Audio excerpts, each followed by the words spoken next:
Do you have 5 minutes? Really, just about 5 minutes, maybe a little bit less. Who was the first person to think about giving somebody a fruitcake for Christmas? Really, think about it. Who was the first person to think about a fruitcake for Christmas? Now, I'm sure there are lots of lovely and wonderful fruitcakes out there that taste rather good. But there is a reason why a little city outside of Colorado Springs every January has a fruitcake tossing day. Oh, now for the record, they also have in the midst of that fruitcake tossing day a too good to toss fruitcake bake-off that you can bring a fruitcake that is too good to be tossed. But the reality is, who was it that thought of giving a fruitcake for Christmas? And how many of us wait 365 days a year for a gift of a fruitcake? Well, before we go to that, let's take a look at the Bible and see what it has to say about gifts, or a little bit of it anyhow. Here are these words from select passages of Matthew 2. After Jesus was born in Bethlehem in Judea during the time of King Herod, Magi from the east came to Jerusalem and asked, "Where is the one who has been born King of the Jews? We saw his star when it rose and have come to worship him." They went on their way, and the star they had seen when it rose went ahead of them until it stopped over the place where the child was. When they saw the star, they were overjoyed. On coming to the house, they saw the child with his mother Mary, and they bowed down and worshipped him.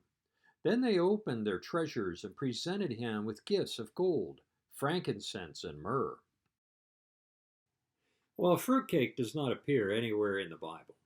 The word gift appears at least 158 times in various forms. There actually may be more if you look at other potential translations, but at least 158 times it appears in our Bible between the Hebrew Scriptures and the New Testament.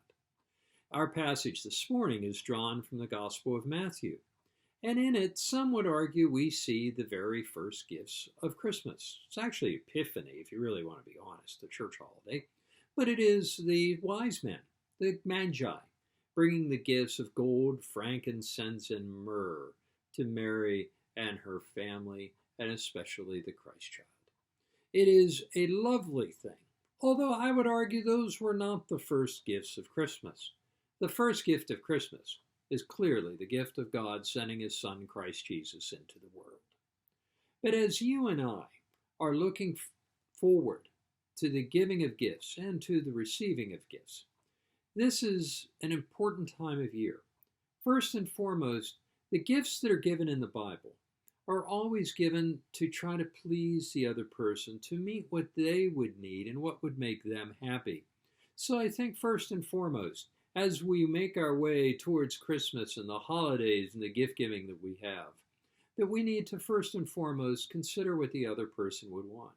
Secondly, oftentimes people look at very expensive gifts and they think that that really is the best expression of love. The reality is, sometimes the least expensive gifts are the most valuable ones. One I received yesterday was a mailing from my grandson, who had two little paper ornaments that he had drawn, and we put them on the tree. That is a valuable gift.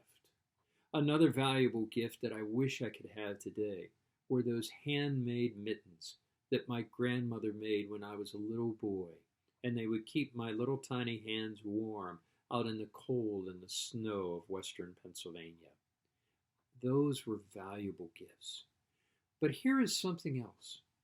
If you knew that somebody was buying you a gift and they had used a credit card where they were going to pay 18% interest for the next 10 or 15 years to buy you this gift for Christmas, would you want that gift?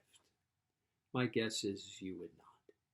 So as we approach these holidays, remember first and foremost that the greatest gift of all has already been given to us. That was the gift of God's Son in the form of Christ Jesus. And may we remember the reason for the season. But as we go about our gift giving, may we look at first what the person would like to have.